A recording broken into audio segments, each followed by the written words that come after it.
नमस्कार मित्रों, मैं राजपाल गोस्वामी आपके अपने YouTube चैनल पर आपका हार्दिक स्वागत करता हूं। आज हम भूगोल की विश्व सीरीज के अंदर परवाल भित्तियां टॉपिक पढ़ेंगे। परवाल भित्ति क्या है, परवाल भित्ति के लिए क्या क्या विशेषताएं चाहिए और परवाल भित्ति कितने प्रकार की होती है। इसके अलावा हम आज पढ़ेंगे परवाल विरंजन क्या है और कोरल त्रिभुज क्या है, इसका आज विस्तार से अध्ययन करेंगे। तो देखिए परवाल भित्ति है क्या। तो परवाल क्या है? परवाल एक समुद्री जीव है भाई, जिसको हम मूंगा या कोरल पोलिस के नाम से जाना जाता है। यह जो जीव है समुद्र के अंदर एक यथार्थ गहराई के अंदर जो चबूतरा होता है वहां पर समूह के अंदर प्रमुख रूप से रहता है। और इस जीव की विशेषताएं देखें तो यह चींटियों की तरह समूह के अंदर पाया जाता है। एक जीव के मरने के बाद दूसरा जीव उसके अस्थि पंजर पर अपना घरौंदा बनाता है और उसके अस्थि पंजरों पर यानी दूसरा जीव घरौंदा बनाते बनाते यानी उसकी समुद्र के अंदर एक दीवार बन जाती है। उस दीवार को ही परवाल भित्ति के नाम से जाना जाता है। तो परवाल जीव होता है बिल्कुल कोमल होता है ना, और वो क्या करता है अपने शरीर की रक्षा करने के लिए चारों ओर चूने का क्या बनाता है भाई, खोल बनाता है।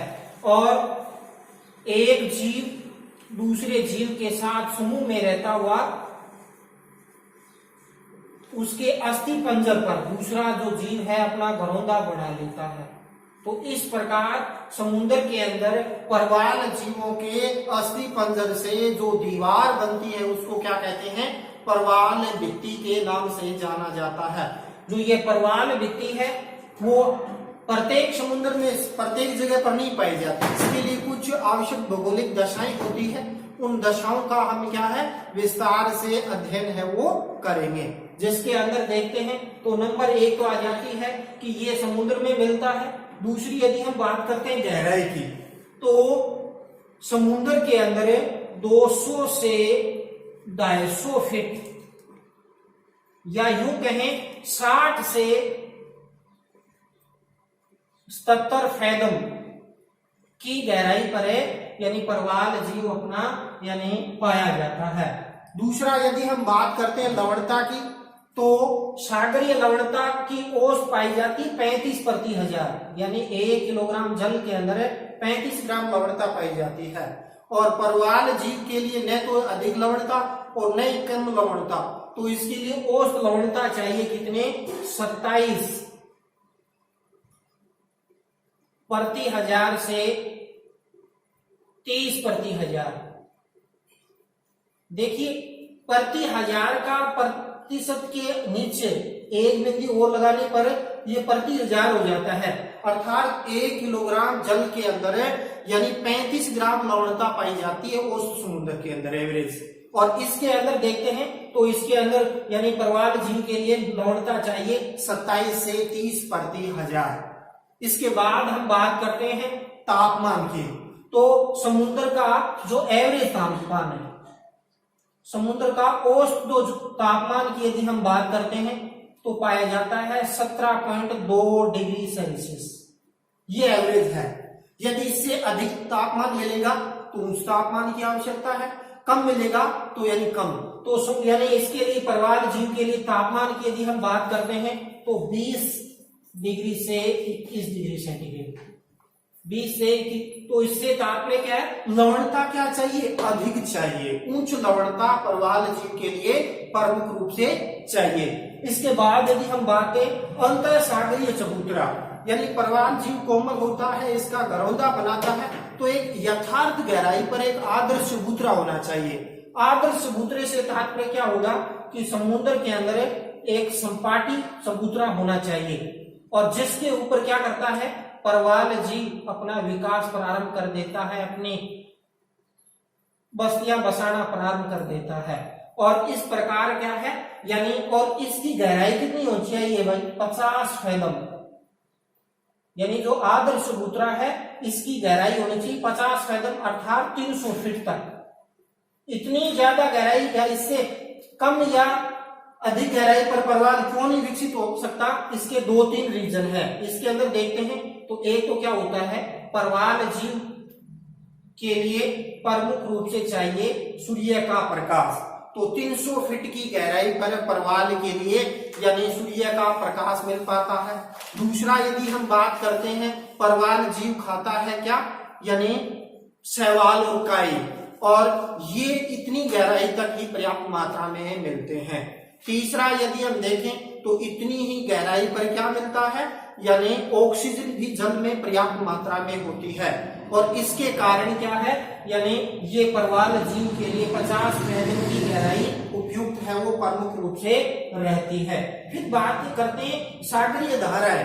तो परवाल जीव समुद्र के अंदर यथार्थ चबूतरे पर अपना घरौंदा बनाता है, तो न तो तीव्रगामी पवने चाहिए जिसके कारण इसका घरौंदा नष्ट हो सके, तो इसके लिए मंद गति से यानी हवा का प्रवाह होना चाहिए। और इसका मुख्य रीजन क्या होता है, इसका रीजन होता है कि एक तो क्या है, परवाल के लिए मुख्य भोजन शैवाल है, वो जल के माध्यम से प्राप्त हो सके।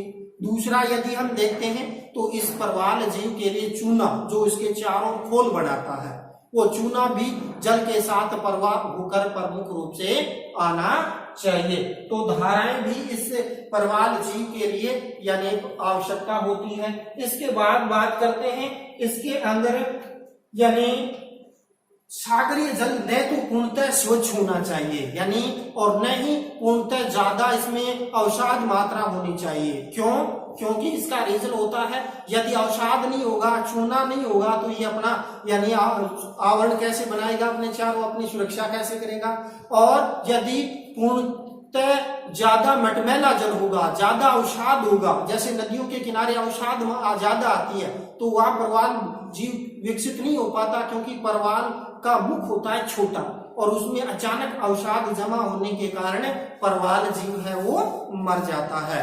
तो इस कारण न तो पूर्णतः स्वच्छ जल और न ही अत्यधिक मात्रा में अचानक जो अवसाद आता है, ये दोनों ही कंडीशन इसके लिए हानिकारक होती है। तो मंत्र गति से यानी उसके अंदर कुछ घुली हुई अवसाद मात्रा होनी चाहिए। उसके बाद यदि हम बात करते हैं मानवीय आर्थिक क्रियाएं, मनुष्य क्या करता है, बंदरगाह नगरों पर यानी औद्योगिक क्रियाएं लगाता है, विभिन्न प्रकार का मत्स्य की क्रियाएं करता है, और उसके कारण क्या होता है, परवाल के जो आवास होते हैं उस पर नकारात्मक प्रभाव पड़ता है। कई यानी केमिकल्स पदार्थ वो मिल जाते हैं, जिसके कारण समुद्री जल के अंदर ऑक्सीजन की मात्रा है वो कम हो जाती है, जिसके लिए यानी परवाल के लिए हानिकारक होता है। नेक्स्ट आता है ग्लोबल वार्मिंग यानी वैश्विक तापमान में वृद्धि।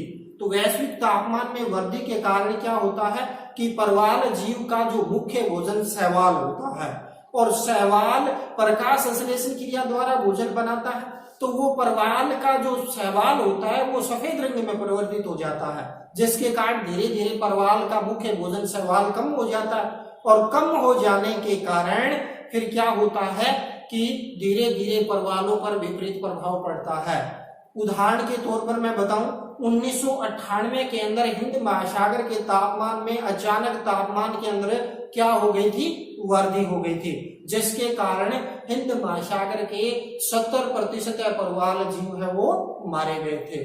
और परवाल ये आ जाती है इस परवाल जीव के लिए आवश्यक भौगोलिक दशाएं।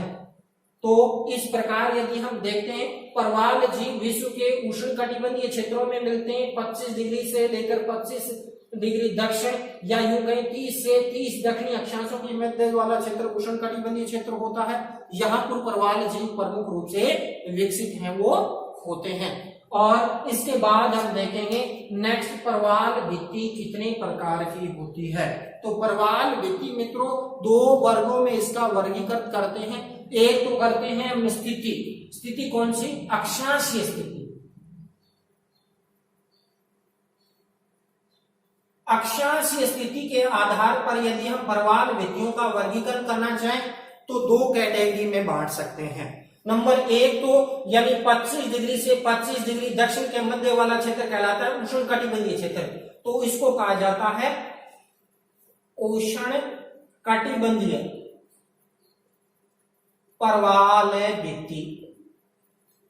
यानी उष्ण कटिबंधीय क्षेत्रों में पाई जाने वाले जो परवाल भित्ति है उसे उष्ण कटिबंधीय परवाल भित्ति कहा जाता है। दूसरा यदि देखें और यहाँ पर विश्व की 95% जो परवाल भित्तियां हैं वो इन्हीं क्षेत्रों के अंदर पाई जाती है। क्यों? क्योंकि ये जो सारी दशाएं हैं ये इन क्षेत्र में यानी प्रमुख रूप से देखने को मिलती है। दूसरा यदि हम बात करते हैं, दूसरा प्रकार इसका 25 से 30 दोनों गोलार्धों के अंदर यानी ये क्षेत्र होता है सीमांत, तो इसको कहा जाता है सीमांतीय परवाल भित्ति। तो इस प्रकार दूसरी परवाल भित्ति कौन सी होगी? सीमांतीय परवाल भित्ति। तो अक्षांशीय स्थिति के आधार पर दो कैटेगरी के अंदर उष्णकटिबंधीय परवाल भित्ति और अक्षांशीय परवाल भित्ति के अंदर प्रमुख रूप से क्या करते हैं भाई? विभाजित करते हैं। दूसरा जो परवाल भित्ति का जो वर्गीकरण का आधार है वो क्या है? स्थिति के आकृति के आधार पर,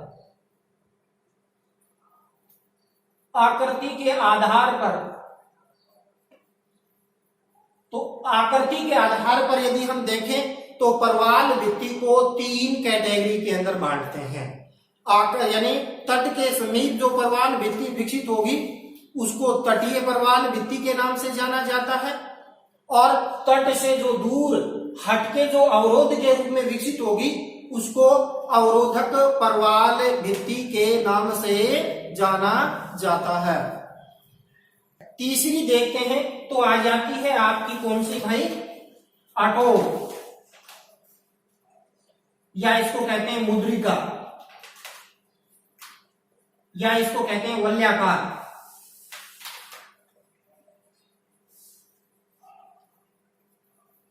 परवाल भित्ति के नाम से जाना जाता है। पहली तो कौन सी होगी? तटीय परवाल भित्ति। दूसरी कौन सी होगी? अवरोधक परवाल भित्ति। और तीसरी होगी एटोल या मुद्रिका परवाल भित्ति। तो इनकी विशेषताओं के बारे में आपसे क्या है, इनसे प्रश्न है वो पूछे जाते हैं। तो नंबर 1 हम अध्ययन करेंगे तटीय परवाल भित्ति। जो परवाल भित्ति यानी ये कोई समुद्री मगन तट है और मगन तट के सहारे सहारे जो परवाल भित्ति विकसित होती है उसको क्या कहा जाता है भाई? तटीय परवाल भित्ति के नाम से जाना जाता है। तटीय परवाल भित्ति का ऊपरी भाग क्या होता है? उबड़ खाबड़ होता है, और यदि हम देखें तो तट से दूर जाते हैं तो ये ढाल इसका क्या होता है भाई? यानी तीव्र है वो प्रमुख रूप से खड़ा ढाल पाया जाता है, ये वाला, यानी ये इस तरीके से खड़े ढाल वाली परवाल भित्ति पाई जाती है।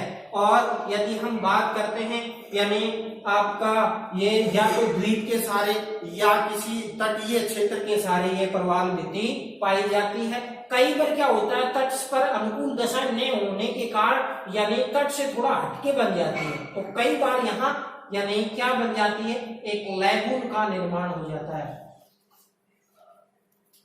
लैगून का निर्माण छिछली झील बन जाती है। तो ये जो परवाल भित्ति की हम विशेषताएं देखना चाहें तो यानी मुख्य रूप से प्रशांत महासागर के अंदर, हिंद महासागरीय द्वीपों के अंदर ऐसी परवाल भित्तियां प्रमुख रूप से पाई जाती है। उसके बाद मित्रों हम बात करते हैं दूसरी यानी अवरोधक, यानी ये परवाल भित्ति क्या होती है?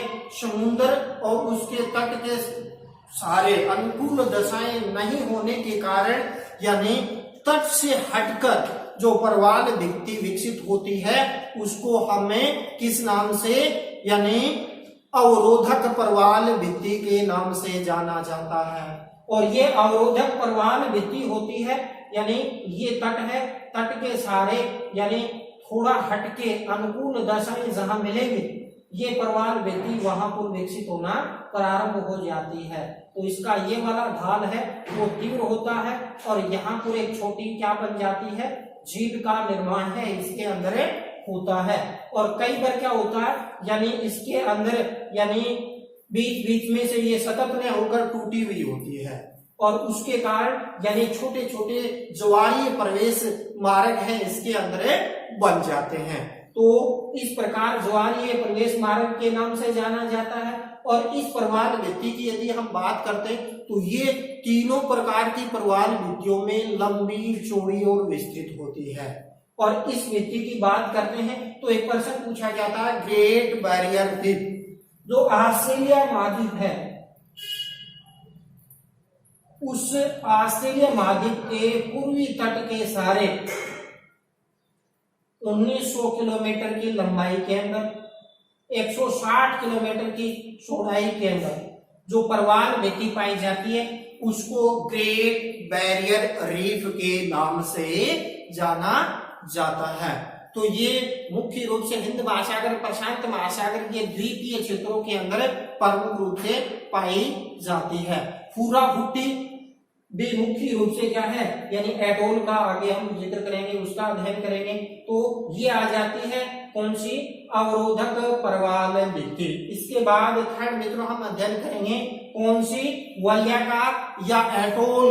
एटोल का मतलब होता है द्वीप। द्वीप के तीनों ओर या चारों ओर जो प्रवाल भित्ति विकसित होती है, जैसे ये कोई क्या है, द्वीप है, तो द्वीप के तीनों ओर या चारों ओर आकृति के अंदर क्या बनती है, प्रवाल भित्ति का विकास होता है। तो इसलिए इसको प्रमुख रूप से क्या कहा जाता है भाई, एटोल प्रवाल भित्ति के नाम से जाना जाता है।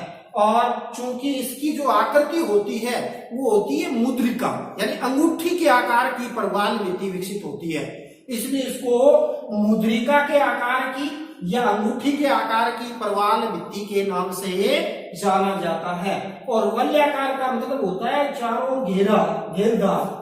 तो इस प्रवाल भित्ति के अंदर क्या है, यानी इस प्रकार किसी द्वीप के तीनों और चारों ओर प्रवाल भित्ति का निर्माण होता है। बीच के अंदर क्या है, इसके अंदर 40 कदम की गहराई तक की लैगून पाई जाती है। चूंकि इस भित्ति की जो आकृति होती है वो घोड़े की नाल के सदृश होती है। घोड़े की जो नाड़ होती है उस नाड़ की दृश्य इसकी आकृति होती है। इसको इस कारण इसको घोड़े की नाल, घोड़े की नाल के आकार वाली प्रवाल भित्ति, तो घोड़े के नाल के आकार वाली प्रवाल भित्ति के नाम से भी इसको जाना जाता है। तो फूरा भुट्टी एटोल का एक प्रमुख उदाहरण है, वो पाया जाता है। भारत के अंदर यदि हम देखें, भारत का जो लक्षद्वीप समूह है वो पूर्णतः प्रवाल भित्ति के द्वारा निर्मित है। दूसरा यदि हम बात करते हैं भारत और श्रीलंका के बीच जो राम सेतु है, और उस राम सेतु के ऊपर भी यानी अनुकूल दशाएं हैं, वहां पर भी प्रमुख रूप से क्या है, प्रवाल भित्तियां है वो पाई जाती है। इसके बाद मित्रों हम देखेंगे प्रवाल विरंजन क्या है। तो प्रवाल विरंजन से तात्पर्य क्या होता है कि प्रवाल जो जीव होता है, प्रवाल जीव का मुख्य भोजन होता है क्या भाई, शैवाल। और प्रवाल जीव अपने क्या करता है, अपने जगह पर ही क्या है, सागरीय धाराएं आती है तो ये प्रवाल जीव इसके लिए यानी मुख्य भोजन प्राप्त होता है। तो तापमान बढ़ने के कारण क्या है, जो इसका मुख्य भोजन शैवाल है, वो शैवाल हरे रंग का होता है। अत्यधिक तापमान के कारण वो सफेद रंग का हो जाता है, जिसके कारण यानी उसमें प्रकाश संश्लेषण की क्रिया नहीं हो पाती। धीरे धीरे क्या है, यानी शैवाल है वो कम होने लग जाते हैं, और उनकी कमी के अभाव के अंदर प्रवाल जीव भी धीरे धीरे क्या है, यानी मरने लगते हैं, कमी होने लगती है। तो इस जो घटना को क्या कहा जाता है, प्रवाल विरंजन। इसको सीधा सा कह सकते हैं कि वैश्विक तापमान में वृद्धि के कारण यानी प्रवाल का मुख्य भोजन जो शैवाल होता है वो सफेद रंग में परिवर्तित होने के कारण प्रवालों का जो भोजन है वो कम होने लगता है। उसके अभाव में प्रवाल जीव यानी मृत्यु को प्राप्त होने लगता है। ऐसी घटना को प्रवाल विरंजन के नाम से जाना जाता है। 1998 में हिंद महासागर के तापमान में अचानक यानी वृद्धि होने के कारण क्या है, यहाँ के 70% प्रवाल यानी मुख्य रूप से क्या है, मारे गए थे। तो इसी के साथ मित्रों ये टॉपिक थोड़ा बड़ा है। कल अपने कोरल त्रिभुज क्या है और प्रवाल भित्तियों की उत्पत्ति से संबंधित सिद्धांतों के बारे में अध्ययन करेंगे। तो मित्रों जो पिछले जो अपने भूगोल की सीरीज, राजस्थान की सीरीज चल रही है, इसके साथ साथ मैं वर्ल्ड सीरीज भी लेके चल रहा हूं। तो आपसे बड़ा अनुरोध है कि जो ये वीडियो बना रहा हूं तो प्लीज इनको क्या है आप ध्यान से पढ़ें और पूरा वीडियो देखें। तो इसी के साथ मित्रों, वैश्विक महामारी कोरोना के अंदर उनके बचाव के लिए सोशल डिस्टेंसिंग का पालन करें, सामाजिक सद्भाव का आवरण तैयार करें, योगाभ्यास करें और विद्यार्थी अधिक से अधिक मात्रा में पढ़ाई करें। तो इसी के साथ जय हिंद, जय भारत।